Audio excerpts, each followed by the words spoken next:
Beleza, então gravando, a gente tem hoje a ilustre, né, participação de José Nelton, que é um dos nossos servidores aqui, né, da UFESA Paus Ferros, também grande figura política lá de São Miguel. Então a gente agradece demais, né, a sua participação. Ele vai tratar, né, sobre um tema que é importante, né, para todos, que é a parte de acessibilidade. O Zanel, quando quiser, ficar à vontade. Ok, professor, obrigado. Obrigado pelo convite de estarmos aqui hoje conversando um pouco sobre essa parte de acessibilidade.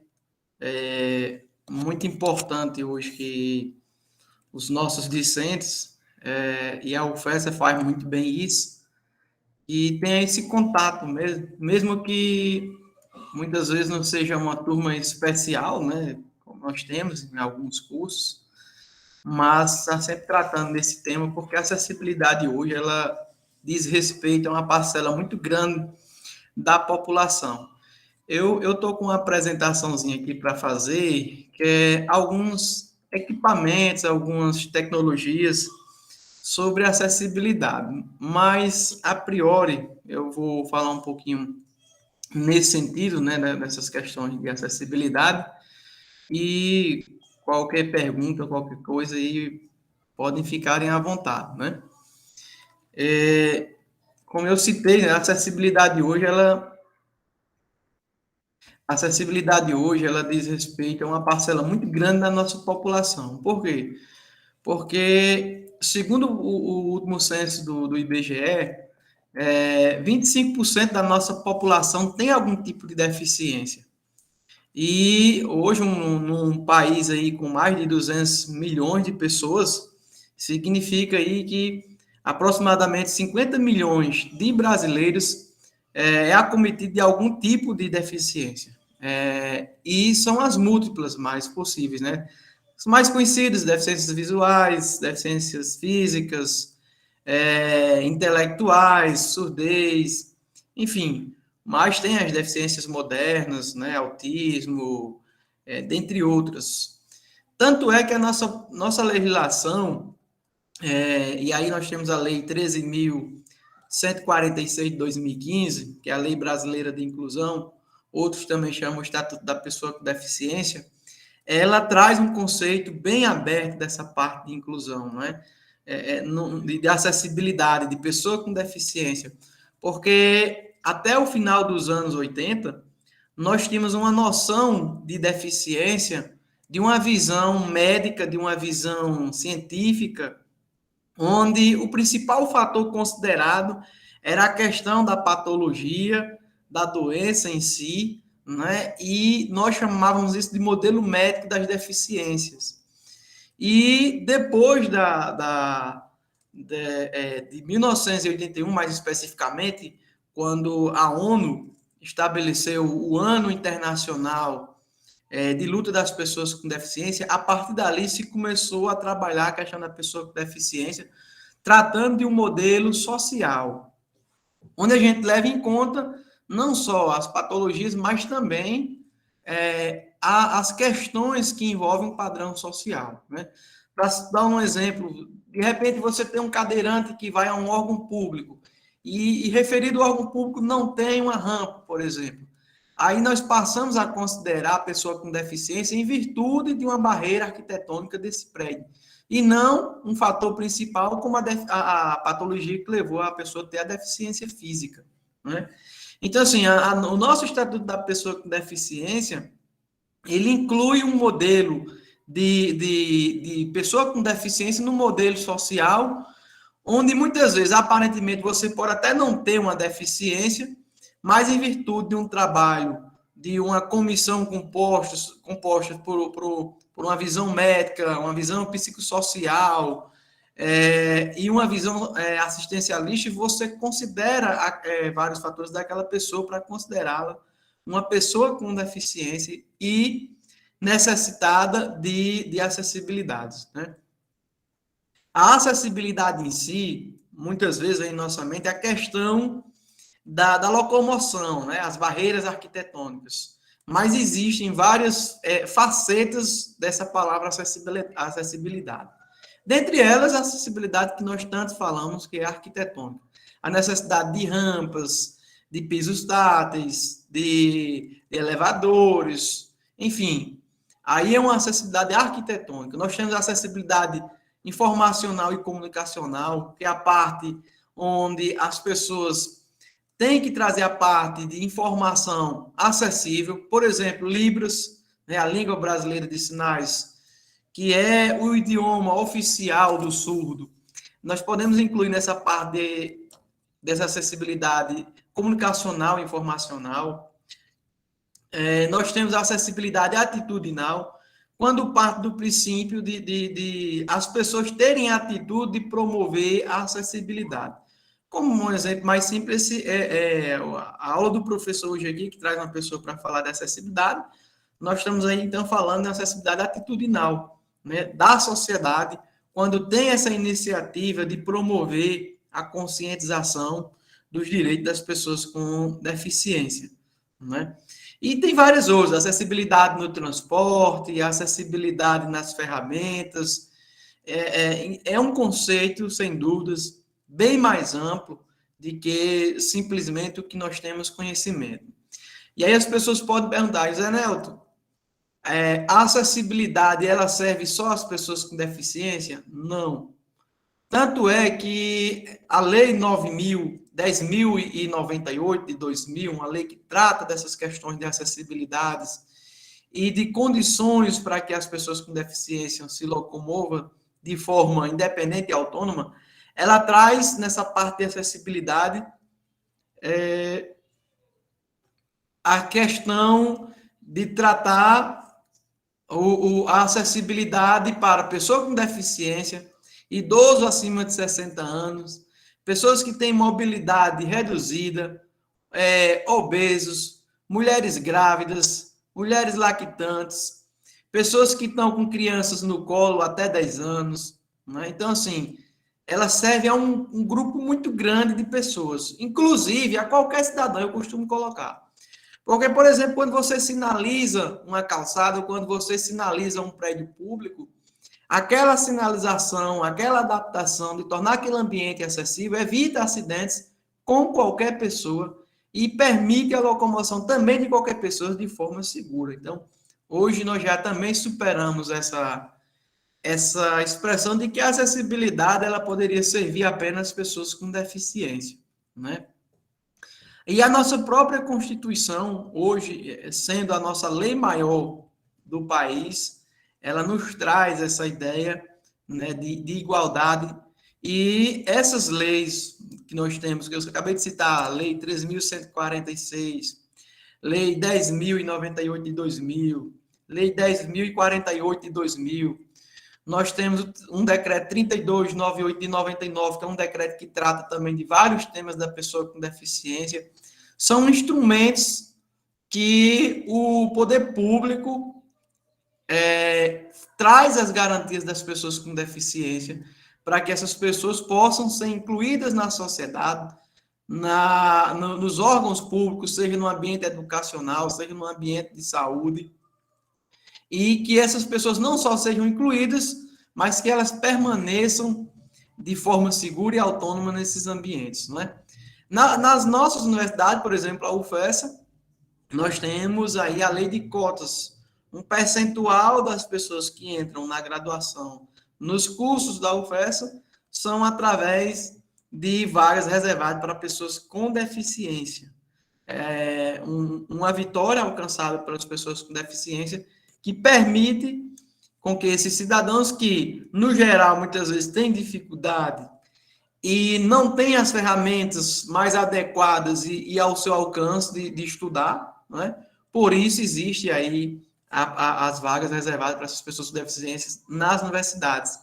Temos também concursos públicos, temos também no mercado de trabalho privado, né? Acabei de citar o decreto 3298 de 99, que é um decreto que diz que nas empresas onde o corpo funcionário seja superior a 100 funcionários, que seja estabelecido um limite de 2 a 5% de vagas reservadas a pessoas com deficiência. Então, são, assim, maneiras de que o poder público trata as pessoas para que haja uma igualdade, né? Tem um jurídico, filósofo também conhecido como Rui Barbosa, né, no mundo jurídico, ele diz que a igualdade nada mais é tratar os iguais nas suas igualdades e os desiguais nas suas desigualdades, né? Porque não seria justo, por exemplo, você tratar a pessoa com deficiência num concurso público da mesma maneira que você trata qualquer outra pessoa, porque, por exemplo, uma pessoa que enxerga, se comparada a mim, ela tem acesso a qualquer material que eu não tenho, por exemplo. Eu posso até ter um livro em PDF para estudar, mas de repente eu não tenho um notebook, de repente eu não tenho um programa leitor de tela, de repente eu não tenho uma pessoa acessível para fazer uma leitura. Então, assim, essas desvantagens no dia a dia acabam implicando uma diferença muito grande, né? Por isso existe as vagas em concursos públicos, em universidades, etc, etc, né? Um outro detalhe que eu gostaria de repassar também é que a acessibilidade, ela não é uma fórmula matemática que você aplica e ela acontece. Porque nós temos que considerar, dentro dessa parte de acessibilidade, que, por exemplo, uma mesma pessoa com deficiência visual igual ao meu caso, né, eu tenho cegueira total, então não enxergo nada, 0%, não significa dizer que as mesmas ferramentas que são aplicadas a mim e que eu me adapto e estudo com qualidade, vão servir a outra pessoa com deficiência visual com a mesma perda de visão. Porque é uma questão que cada indivíduo tem suas necessidades e suas dificuldades de utilizar, né? Eu utilizo notebook, um leitor de tela, tenho acesso, consigo acessar a maioria das redes disponíveis na internet, mas eu já tenho colegas deficientes visuais que pode ser que eles tenham um notebook, um leitor de tela, né, que é um programa leitor de computador para acesso à internet e utilização das ferramentas desse computador, pode ser que ele também não tenha a mesma aprendizagem para utilizar a internet. Isso acontece, eu diria, com qualquer pessoa, né? Tem gente que tem mais facilidade de utilizar uma ferramenta, mesmo tendo visão, mesmo tendo uma deficiência, tem outras pessoas que têm menos facilidade. Daí porque essa acessibilidade, essas ferramentas, elas não são, digamos assim, uma garantia de que a acessibilidade vai acontecer de verdade, não é? E existem inúmeras ferramentas, inúmeros aplicativos, programas de computador e também de iniciativas no que concerne a acessibilidade. É um número que não é taxativo. Tenho certeza que a gente não conhece 100% de todas as ferramentas adaptadas para acessibilidade, seja para a pessoa com deficiência visual, surdez, seja para a pessoa com deficiência física, enfim. Porque todos os dias, assim como há uma produção na vida normal da gente de aplicativos e programas, também há uma produção de aplicativos e programas voltados às pessoas com deficiência visual. E muitas vezes esses programas não conseguem chegar até essas pessoas por uma falta de divulgação, por uma falta de promoção mesmo, até de incentivo, né? Eu conheço várias ideias de pessoas, ideias brilhantes, mas, assim, por falta realmente de incentivo, esses programas não vão à frente, né? Uma outra dificuldade é que a maioria desses programas, quando eles são produzidos e chega até nós, pessoas com deficiências, muitas vezes o preço de mercado deles acabam tornando inacessível.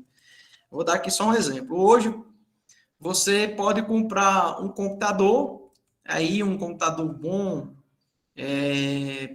capaz de atender às necessidades das pessoas, você pode ir em torno de R$ 2.500, R$ 3.000, né? E é um computador muito bom. Porém, se você for comprar hoje o JAWS, que é um leitor de tela, onde eu tenho muito apreço por ele e é o que eu mais utilizo, esse programa hoje está em torno de R$ 10.000, a licença dele. Então, a maioria das pessoas com deficiência são pessoas que vivem de um BPC, que é o benefício de prestação continuada, dado pelo governo federal às pessoas com deficiência que não têm uma profissão, que não trabalham, que não têm uma atividade ativa financeiramente falando. Hoje, esse BPC, ele é um salário mínimo. Então, como é que você... Já seria uma dificuldade grande para ele comprar um computador. Imagine comprar um programa leitor de tela aí no entorno de R$10.000, né? Então, são dificuldades que as pessoas com deficiência têm, né? Daí existem outras ferramentas mais baratas que vão melhorando, né? Dando uma qualidade melhor a essas pessoas no trabalho, ou nos estudos, enfim, na vida como um todo, né?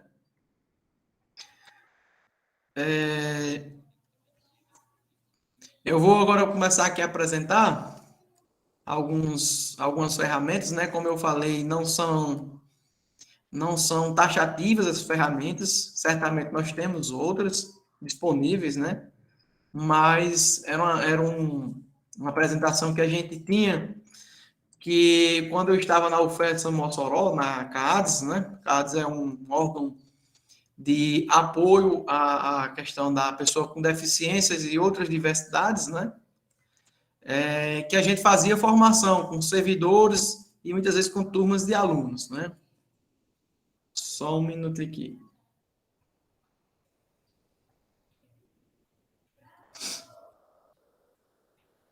Só aqui enquanto eu abro aqui.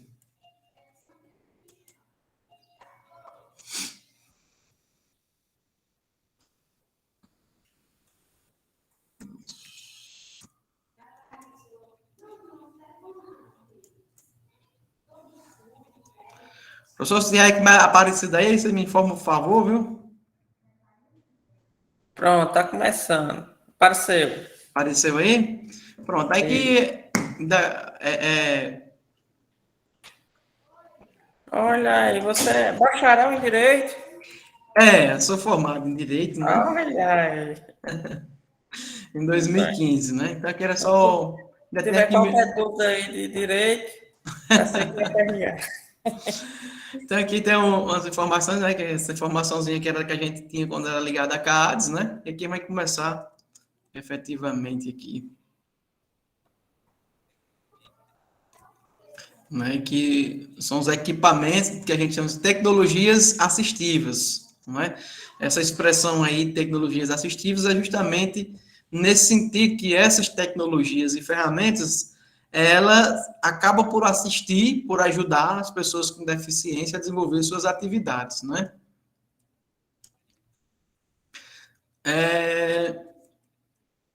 O teclado de alto contraste, né? Esses teclados,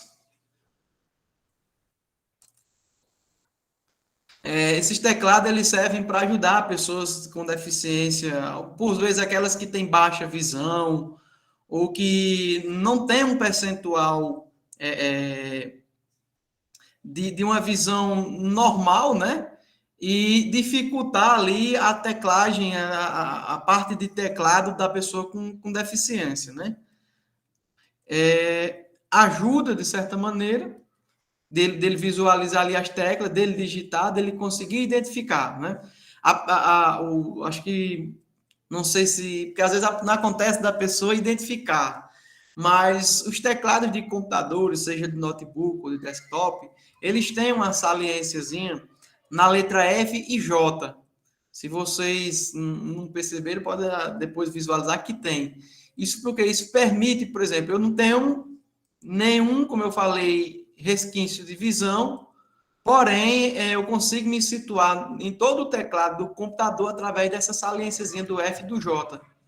Né? Inclusive, quem faz curso de datilografia para computação, até mesmo para quem enxerga, não se recomenda utilizar, né, olhando para o teclado. Você tem que digitar sem olhar para o teclado.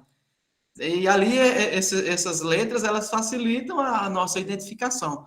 Já uma pessoa que tem baixa visão ou que tem uma dificuldade maior de enxergar, mesmo sem eles terem uma noção mais clara do teclado, mas eles procuram ali visualizar, e esses teclados de alto contraste ajudam nesse sentido, né?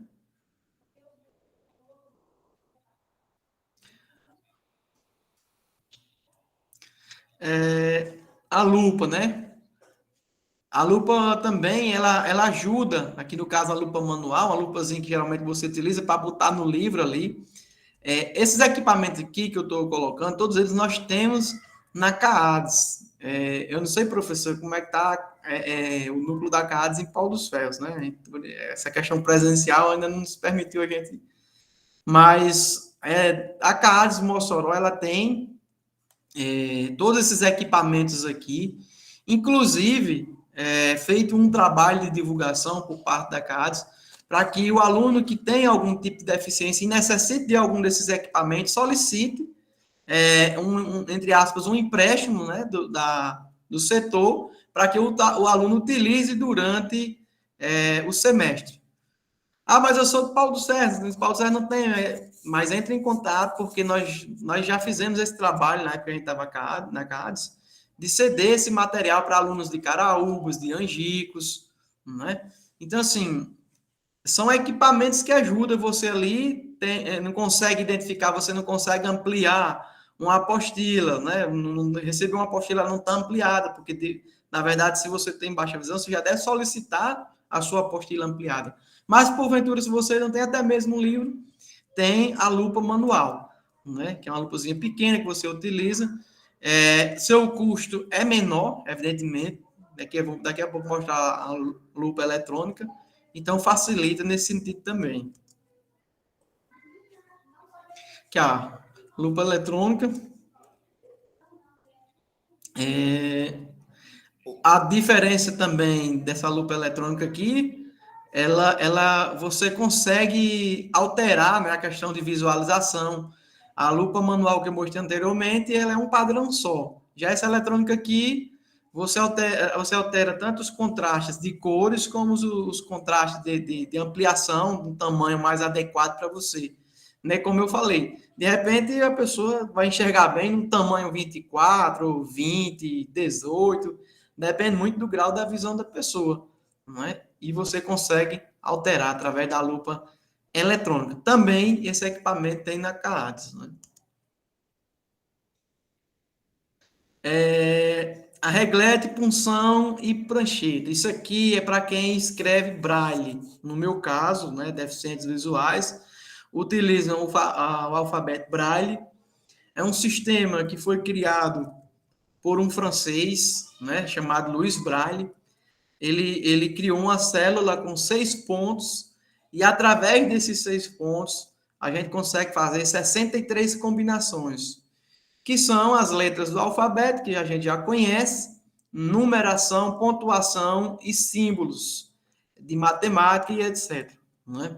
E temos as máquinas Braille, que a gente vai ver aqui na frente, e temos a punção, a reglete e a prancheta. Digamos assim, é algo mais bem manual, esses 3 equipamentos para que a gente utilize, né? E também o seu custo é menor, facilitando a aquisição, né? De que uma máquina Braille hoje está em torno aí de 4 a 5 mil reais.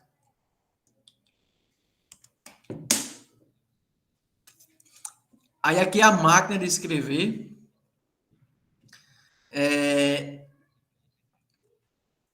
Ela tem, né, a parte, esses 6 pontos que eu falei anteriormente.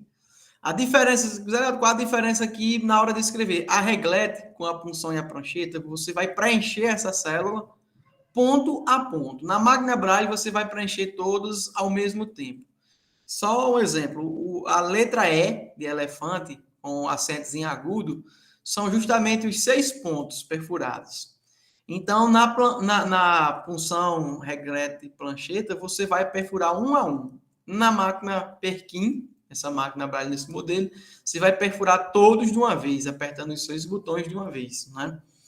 E nem todo mundo realmente tem essa máquina aqui, porque justamente o seu valor, né? Como eu já citei aqui várias vezes, essa parte de acessibilidade e tecnologia, ela é muito cara para a pessoa com deficiência. Infelizmente, né, nós não temos, por parte dos nossos governos, uma atenção nesse sentido, né? Esses dias, inclusive, eu estava vendo uma reportagem e o governo federal até zerou impostos para alguns equipamentos, Mas quando a gente vai ver esses equipamentos, são equipamentos que geralmente não fazem a diferença. Ah, zerou equipamento para teclados, mouses, etc. Mas não zerou para o computador, para o leitor de tela, que é o que mais interessa, né? Aqui nós temos a impressora Braille. Essa máquina, essa impressora Braille, você tem que saber Braille para digitar ela? Só uma dúvida de. A impressora ou a máquina? A anterior você A colocou. anterior, sim, você tem que saber. Só que assim, professor, hoje em dia, claro que você vai pegar um alfabeto Braille, tem a apostila dizendo letra A é o ponto 1, letra B é 1 e 2, letra C 1 e 4. Então, a pessoa que pega uma apostila dessa, ele vai conseguir escrever. Agora, quem tem a praticidade do Braille, né, ele consegue escrever sem ter sem precisar de estar visualizando isso, né? E uma diferença que eu também não citei é a prancheta lá atrás que eu coloquei, você escreve da direita para a esquerda e vira a folha para ler da esquerda para a direita. Na máquina Braille, esse processo é um só. Você tanto escreve da esquerda para a direita, como você já lê da esquerda para a direita, né? Aqui nós temos a impressora. Na UFES, na casa, nós temos duas impressoras dessas, né?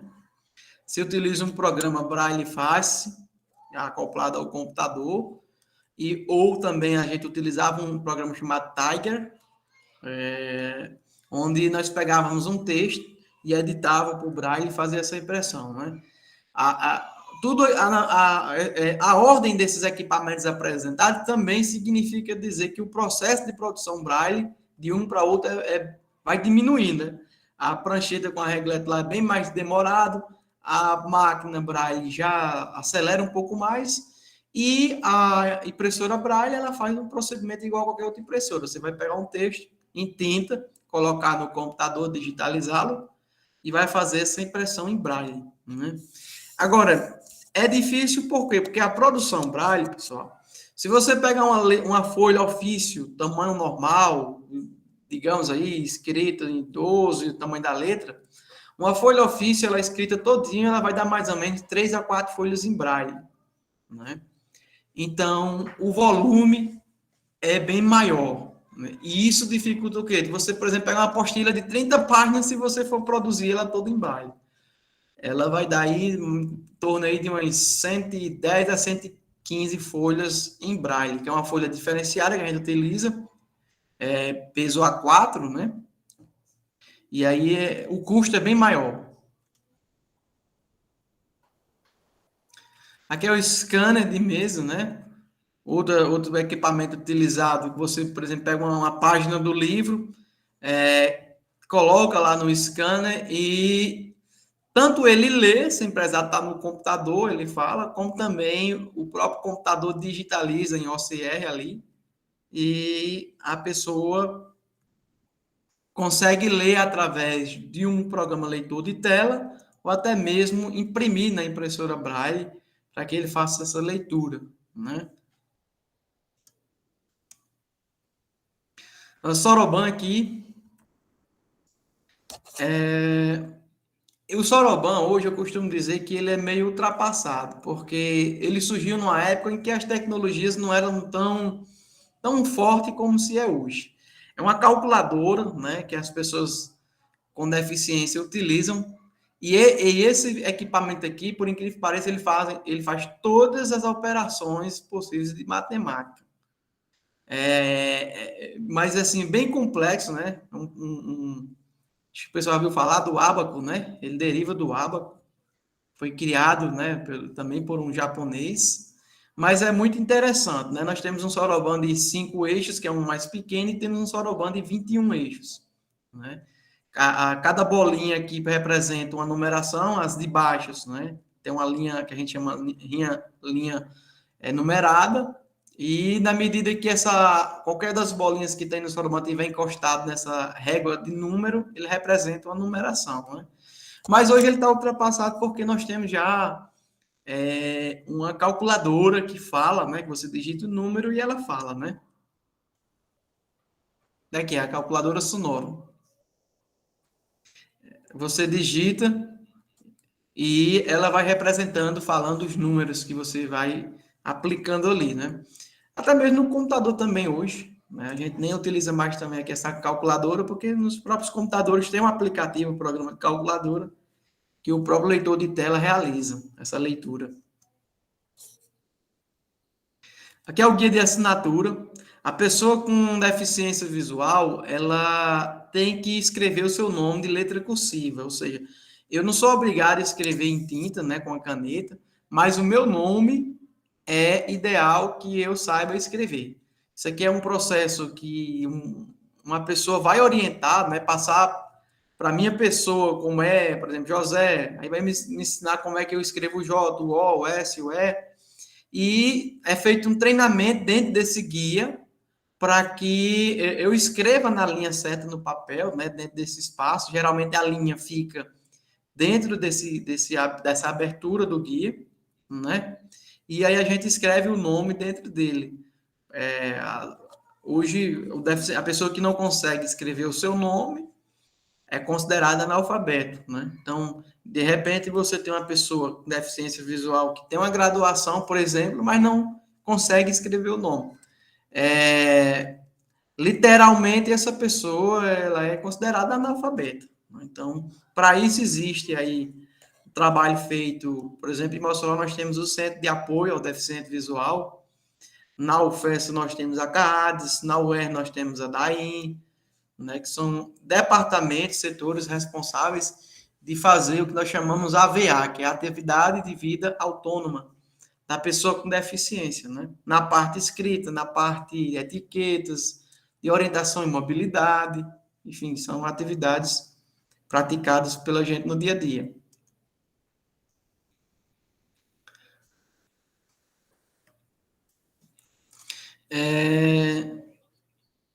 Aqui é um teclado colmeia, né?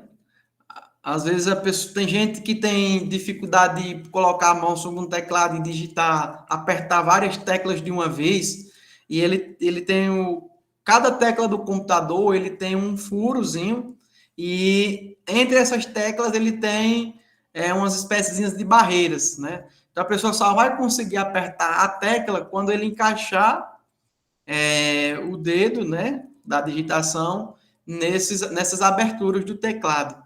E aí facilita para as pessoas não apertarem várias teclas, não apertar teclas erradas. Não é? Você coloca em cima do teclado e ele é um padrão em que, basicamente, os teclados de desktop são feitos nesse padrão e consegue ter uma cobertura de todas as teclas.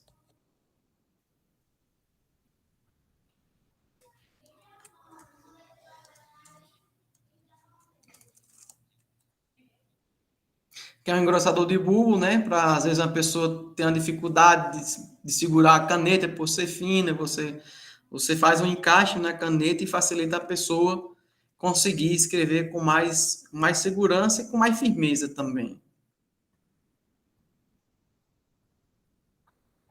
Um acionador de mouse, né? Ajuda as pessoas que têm dificuldade de pegar um mouse normal mesmo, um mousezinho ali, você coloca essa adaptaçãozinha aqui, um acionador, para que ele possa poder fazer os cliques do mouse normalmente, né? É uma ferramenta bem interessante. E mais uma vez eu repito, todos esses equipamentos que nós temos na UFES através da CAADES, né?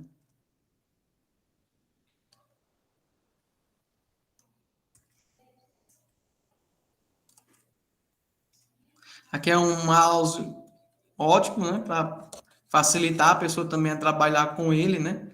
De repente, se o próprio computador tiver essa adaptação aqui, é um equipamento mais raro, mas permite quem não consegue, por exemplo, utilizar as mãos para fazer o clique normal do mouse, né?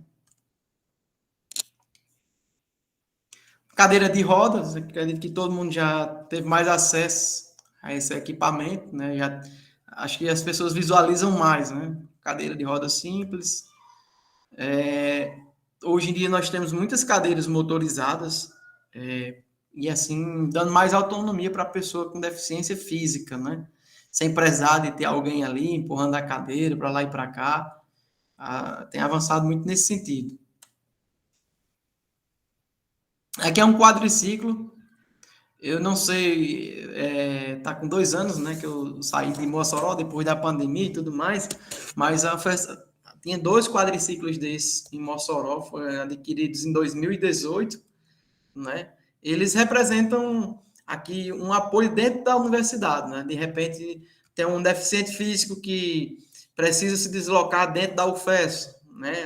Principalmente a UFES Mossoró, que é um campus bem mais amplo, né, do que os campos de Caraúbos, Angicos e Paulo dos Ferros. Às vezes você tem aula num colégio e terminou uma aula ali, você vai ter uma aula no outro ambiente que às vezes fica até 1 quilômetro, 2 quilômetros de distância. Se você, dependendo de onde você esteja lá na UFES Mossoró, tem prédios que às vezes tem essa distância de um para o outro, né?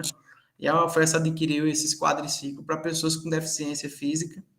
E eu lembro que assim que a gente adquiriu, nós tivemos a entrada de um deficiente físico no curso de Direito, na verdade, que já passou a utilizar esse equipamento, né? Aqui a gente tem um também. Você já tem um, né? Tem um. Pronto, Parece que utilizava.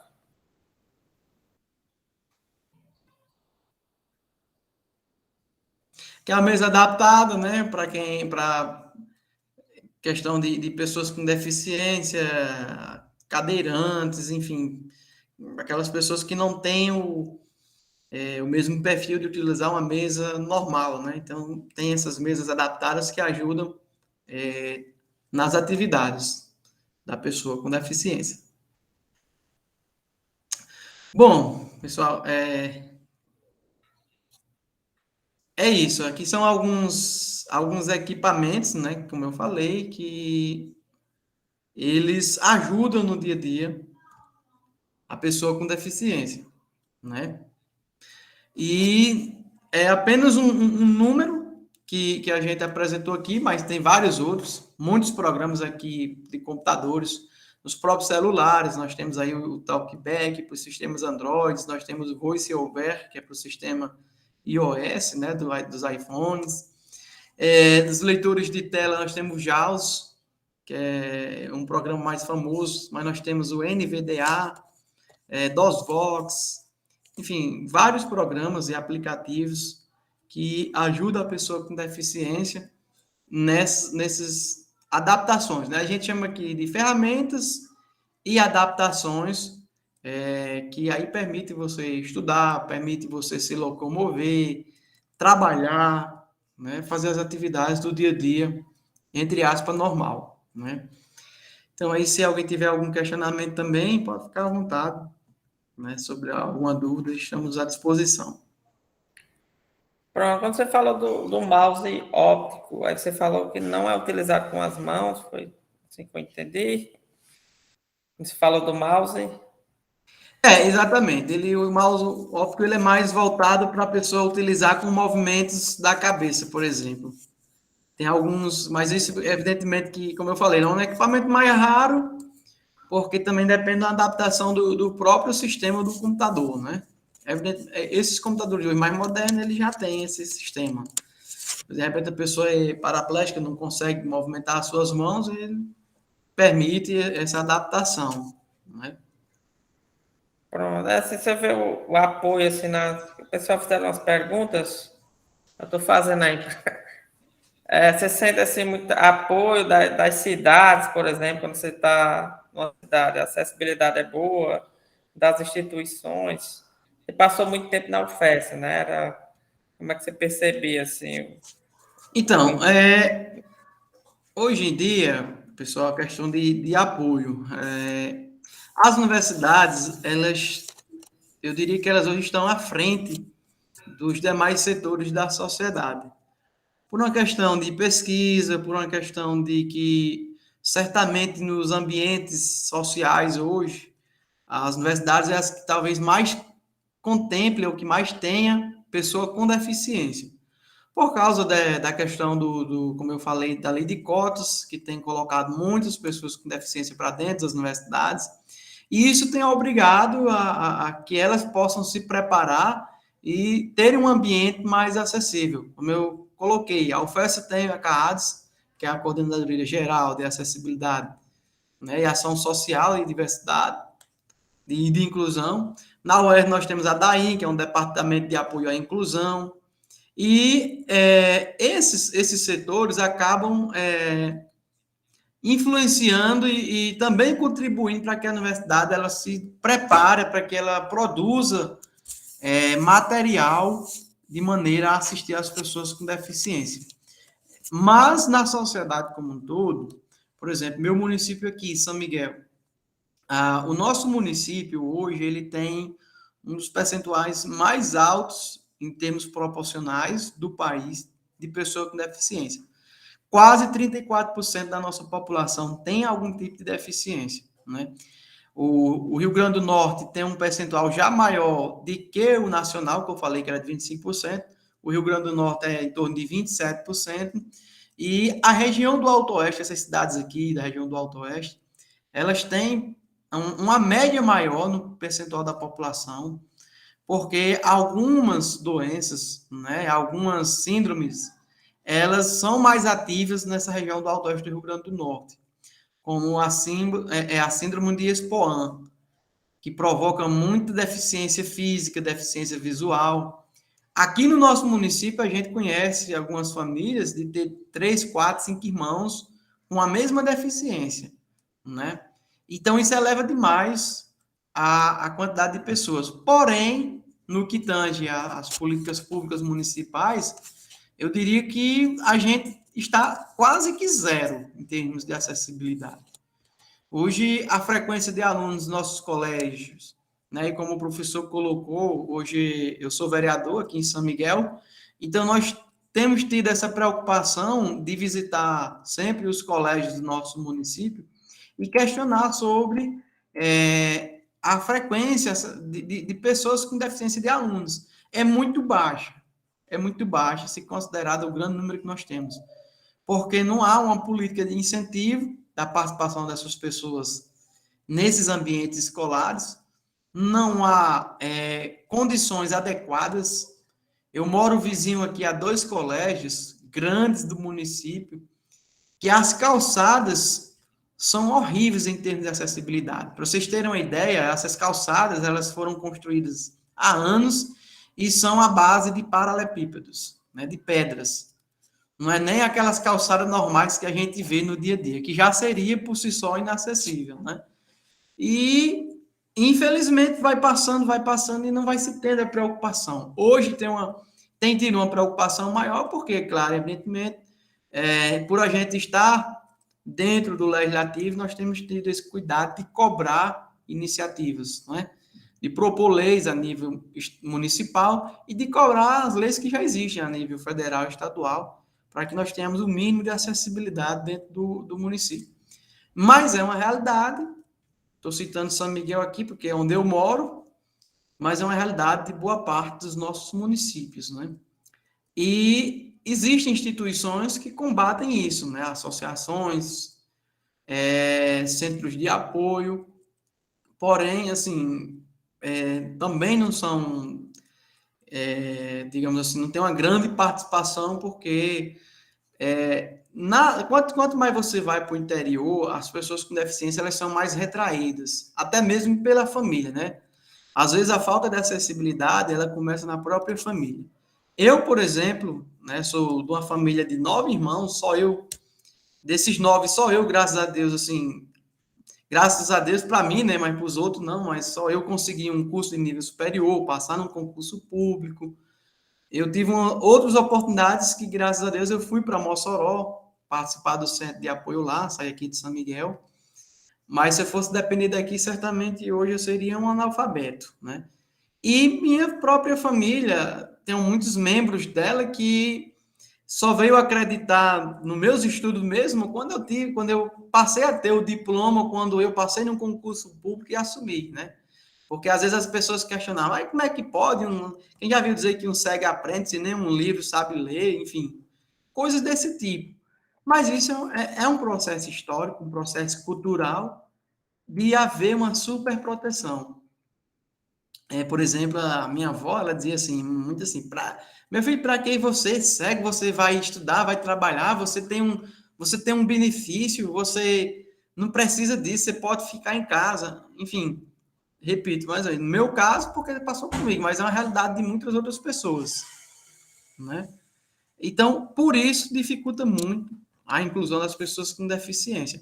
E esses pensamentos, evidentemente, eles estão dentro da cabeça, muitas vezes, de um prefeito, de um deputado, de um governador, de secretários. Quando eu fui a Mossoró a primeira vez, em 2001, o diretor do centro de apoio de lá me mandou um ofício, né, para que eu trouxesse para o prefeito de São Miguel e a secretária de Educação, que se aqui o município quisesse apoio, eles vinham dar um curso de capacitadores e etc. Eu entreguei esse ofício e simplesmente o próprio prefeito rasgou o ofício e botou na lixeira, né? Aí não vai igual a doido, não esperou nem eu sair. Então, assim, isso realmente faz com que nós tenhamos hoje uma sociedade inacessível e sem a acessibilidade atitudinal, né? Aquela que eu citei lá atrás, né?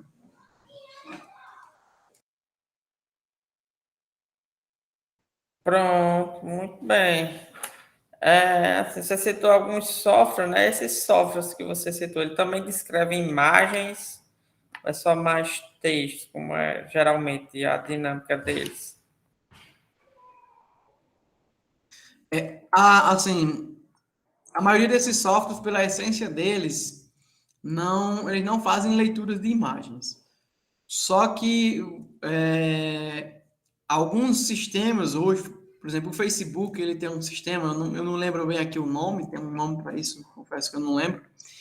E ele diz, por exemplo, você posta uma foto no Facebook debaixo de uma árvore, aí o Facebook ele lê imagem de uma pessoa que tem imagem de árvore e natureza. Ele faz esse tipo de leitura, né? Uma breve descrição assim bem sistemática, mas que ajuda, né? Pessoa, por exemplo, a pessoa está lá no e-mail a outras pessoas, imagem de uma pessoa ao lado de outras pessoas, enfim. Mas isso não é a essência dos softwares que eu citei, mas sim do próprio Facebook.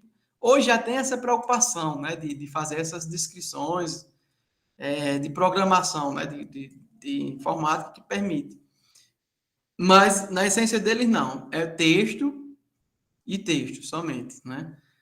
A gente tem alguns aplicativos, por exemplo, no celular eu tenho um aplicativo que se você me manda uma foto, porque acontece muito assim, a pessoa pega uma informaçãozinha, aí tem lá um anúncio de um evento, né? Aí coloca lá uma imagem, faz um banner e através desse cardzinho envia nos grupos do WhatsApp, etc, para divulgar.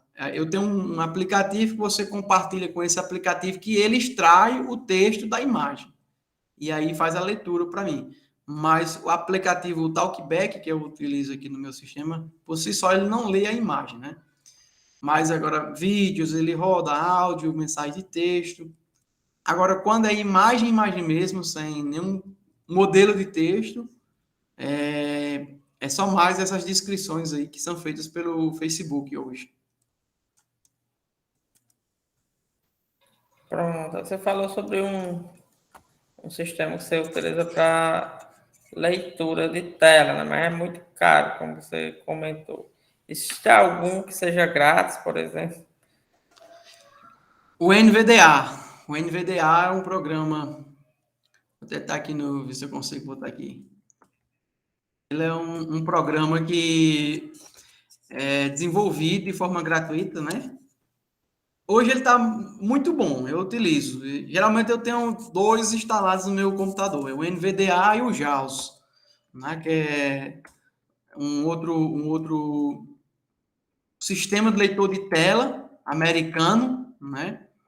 Esse aqui ele é mais completo para acesso às ferramentas do computador como um todo e a internet. E esse aqui é o que eu falei, esse último que eu enviei, o JAWS, que ele custa a licença dele hoje em média em torno aí de 9 a 10 mil reais, né? Para que você rode eles ensina a versão pirata, né? É esse valor, você compra a licença dele. Nós temos o DOSVox, O DOSVOX é um sistema feito pela Universidade Federal do Rio de Janeiro,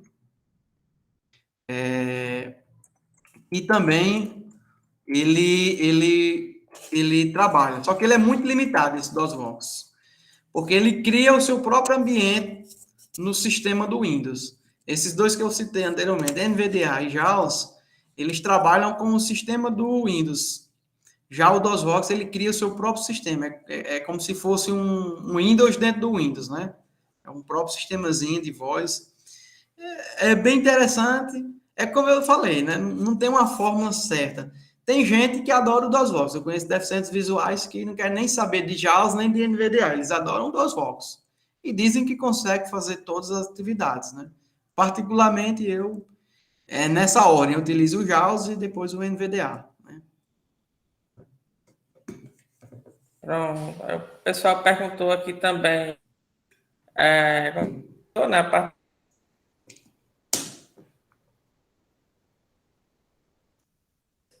travou um pouquinho. Travou, professor. Pronto, tá me ouvindo agora? Estou sim. Pronto. Em termos de deficiência, como você citou, os números são bem altos. O pessoal perguntou aqui por que ainda não atraiu, né, o interesse geral, né, em termos de soluções, de adicionar valor a pessoas que têm algum tipo de deficiência.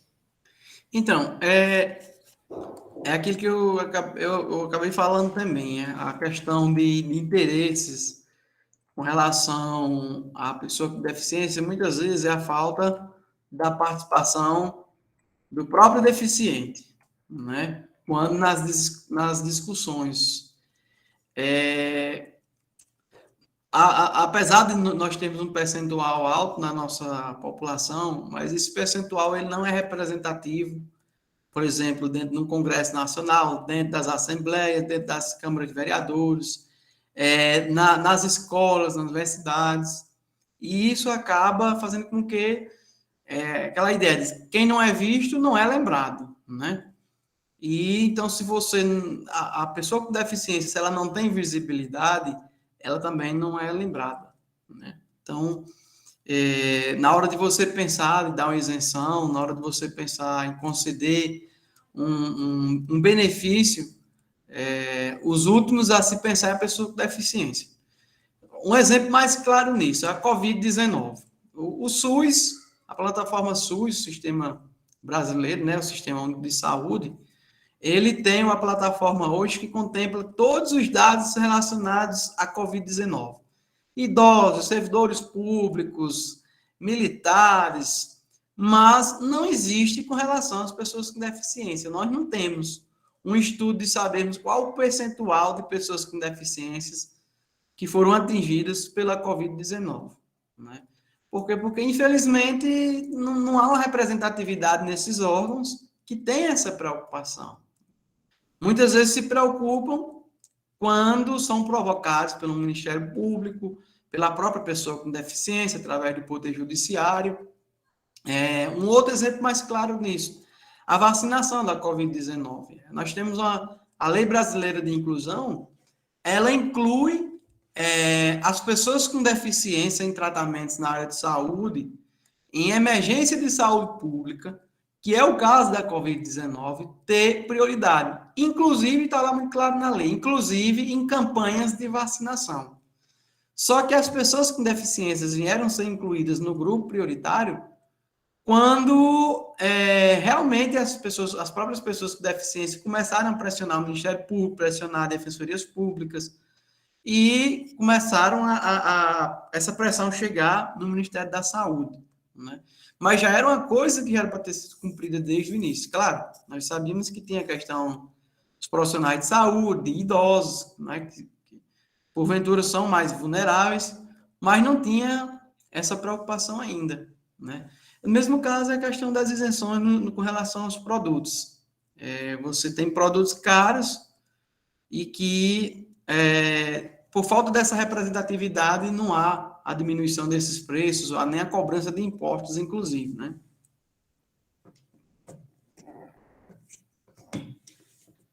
Pronto, excelente. A pessoa perguntou aqui também, excelente a resposta, né? Não o incentivo que o pessoal dá, né? Que realmente é muito pouco. O pessoal perguntou aqui, você mostrou vários sistemas, né, na apresentação. A pessoa perguntou se algum deles está sendo melhorado. Está tendo alguma melhoria em relação a algum daqueles produtos que você elencou na apresentação? Uhum. Esses produtos, é como eu falei, né? Eles são constantemente atualizados, né? De repente, surgem outros produtos que acabam superando, né? Eu citei ali o caso do Soroban e a calculadora, né? Sonora. Então, assim, antes, as pessoas com deficiência visual só tinham como calculadora o Soroban. Depois vieram as calculadoras sonoras. Então, se tornou obsoleto o Soroban, né? E do mesmo jeito é com relação a esses equipamentos. Vai surgindo outras, como a questão da prancheta. Depois já surgiu a máquina Braille. Depois já tem a impressora Braille.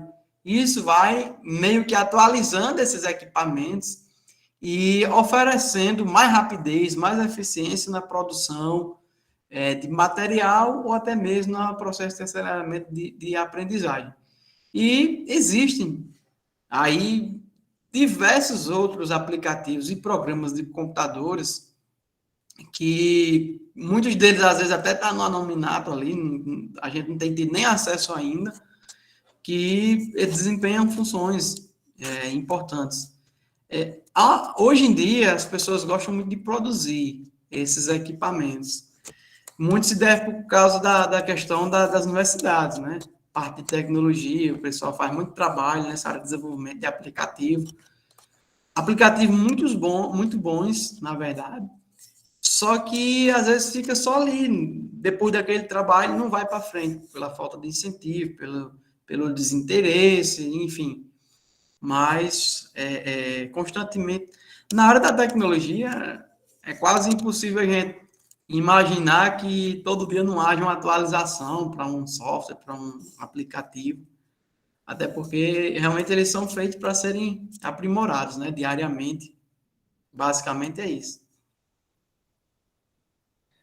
Pronto. Relacionado a essa questão, o pessoal perguntou quais são os softwares que você geralmente utiliza com mais frequência e se você sente alguma necessidade a mais alguma coisa que esses aplicativos não tenham e você identificou com uma possível necessidade de evolução deles. Isso que eu mais utilizo, eu até já coloquei aí, né, o JAWS, o NVDA, né, eu utilizo também o Talkback, que é o sistema do celular. Assim, a dificuldade maior, acho hoje, é com relação aos sistemas de celulares, o Talkback, né, que é o que eu utilizo para o sistema Android, na parte de acessibilidade. Ele é um aplicativo muito bom, já nos ajuda bastante, mas muitas coisas ele precisa aprimorar, né? Por exemplo, para a questão da leitura de uma imagem, eu preciso utilizar um outro aplicativo. Isso já poderia ser uma função dentro do próprio Talkback, né? Leituras também. Nós temos muitos exemplos de aplicativos que não foram desenvolvidos que possa permitir a leitura, né? Eu pego uma página de um livro ali, fazer uma foto rapidamente e fazer essa leitura. Tem ideias, tem alguns aplicativos que se propuseram a fazer isso, mas não foram desenvolvidos ainda, né? E a gente sente falta, porque, por exemplo, eu estou lá na Câmara, de repente chega um projeto de lei, ou um requerimento, enfim, alguma documentação ali na hora da sessão, que porventura não tenha sido escaneado ainda, não tenha sido repassado para mim de forma digitalizada.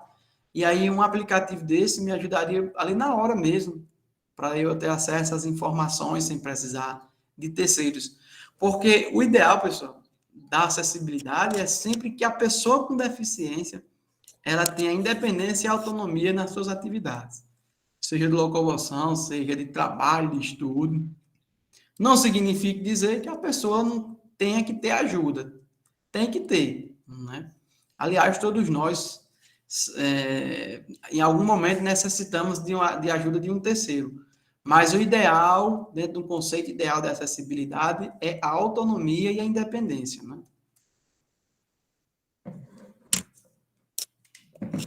Pronto, excelente. Aqui a gente tem vários cursos, né, na área de tecnologia. Olha aí, pessoal, uma oportunidade de um projeto, né, para desenvolver algo.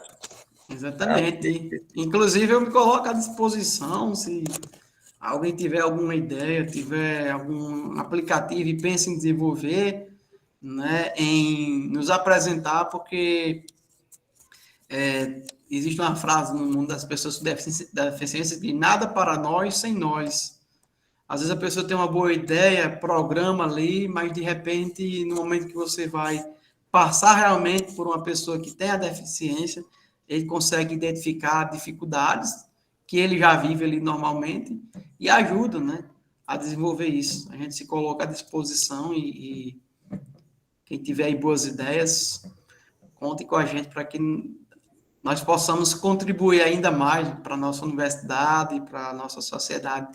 Eu acredito que essa é uma das nossas funções enquanto servidor, aluno, docentes, que nós possamos contribuir dentro da nossa instituição e na sociedade, né, que nos rodeia.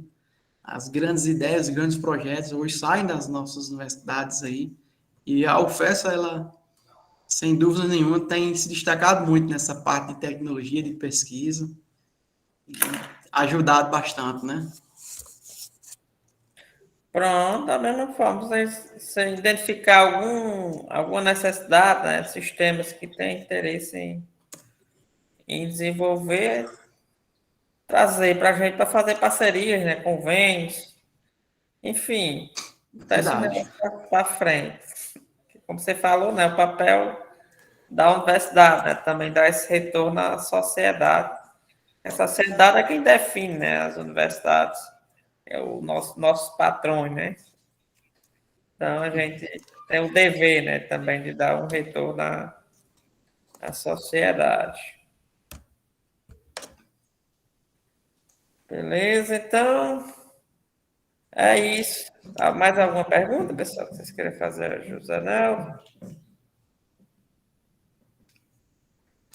Não?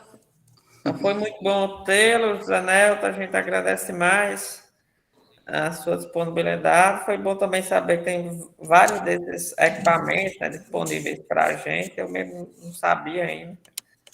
Apesar de estar um tempinho, né, na universidade, ainda não conhecia todo esse suporte, né, que a Cadiz ela oferece, né? Eu sei que ela oferece muitos bolsistas, né?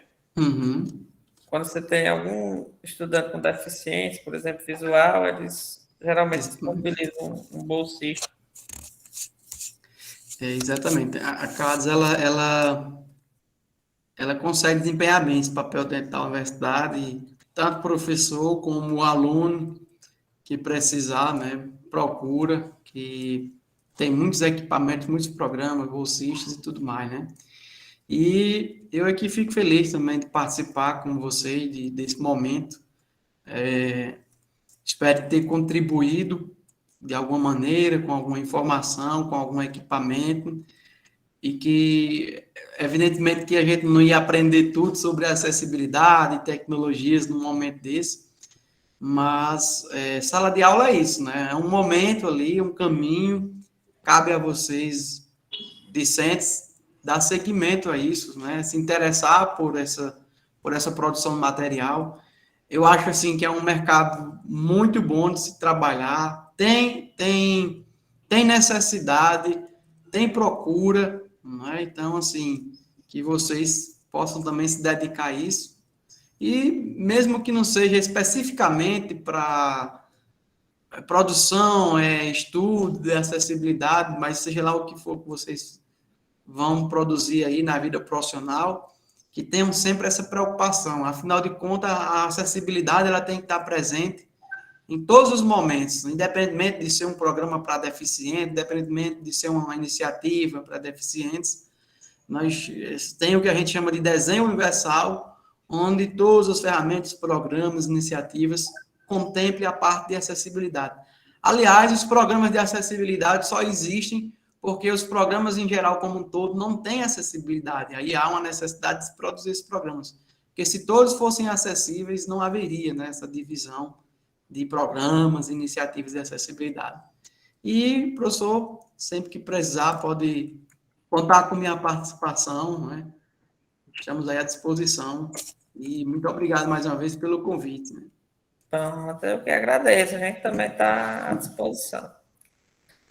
Então é isso. Que bom ter, Janelto. A gente agradece também a participação, né, do pessoal, pelas perguntas também, pelas respostas. Então, é isso. Até uma próxima oportunidade, pessoal. Vou parando aqui a gravação. Valeu, Valeu. Até mais, pessoal. até Obrigado. mais. Bom final de semana para Valeu, bom todos. final de semana.